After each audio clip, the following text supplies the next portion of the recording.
So one of the main things we're going to look at today is going to be a review of some of the main ideas we've talked about. So we're going to try to apply it to an actual project. So one of the main things we want to take a look at today then is looking at media. And really, what does our media say about us as a society? So one of the questions we've been taking a look at in these past few weeks is this idea, is media a form of control? Are we free? And if not, or if we are, is there hope for change? So the reason we come with some of these questions is a few of the topics we've taken a look at. So one of the main ones is this idea of symbolic interactionism. We talked a lot about the power of the symbol and that the symbol itself could actually create the world. So if we recall my famous art here, this idea of two people making sense of their world together. And what happens was, in this interaction between two people, it actually goes up and creates society itself. Society is created by this interaction between two people. So if indeed, if this part right here, the social, is so important in our understanding of the world, and actually can change our reality, not only that, but also change how we understand ourselves, then these symbols are very important. So we start talking about that as forms of media, such as film, TV, music, these different things. What do they tell us about ourselves? But also, if they do control us, if these symbols do influence us, then is there hope that comes from them? Or are we confined to be controlled by these symbols around us? So we can look at this in two aspects. One of them we talked about was this idea of history itself. So if history is so powerful, if the stories we tell ourselves, how we story ourselves, the stories we tell about our past, about our own personal lives, about our culture's lives, these are so influential, then who gets to tell these stories? So implying then that this whole aspect over here, this whole idea of this interaction here, is always couched within an idea of power.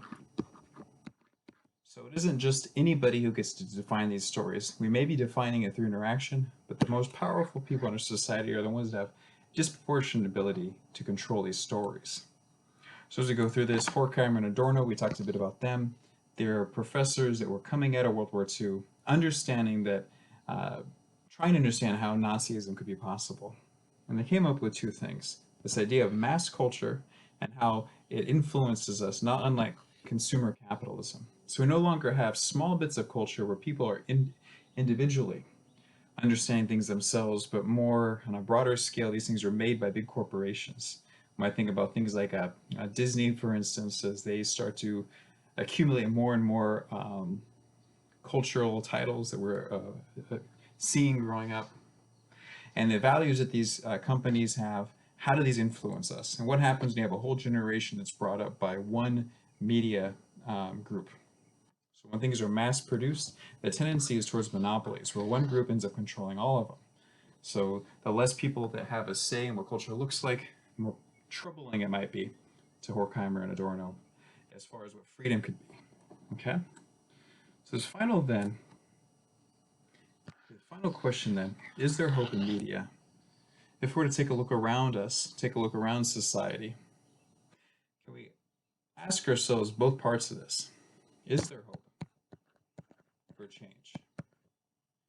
Or are we going to be forever defined by conglomerates like Disney companies and groups that control our media? Is there hope for change?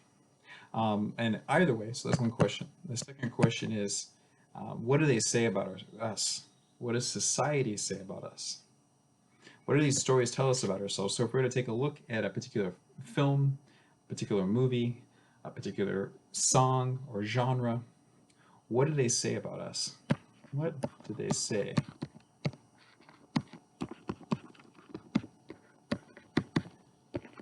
What do they say about us? And I mean this in the sense just what do they say about us as in our culture? What do they say about you personally?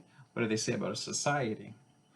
What happens when only a few companies are releasing music and maybe only music's talking about buying things or owning homes? What does that say about our culture? What does it say about our values? Or what happens when people release things that aren't that? What does that do? So, and as we start moving forward with this, I want us to continue taking looks at things that we consume in society TV, film, music, and what do these things say about us? Keeping an eye on them. And then from there, is there hope for changing things or transforming the way we see society? Is there hope for transforming values through the art we produce and the art we consume?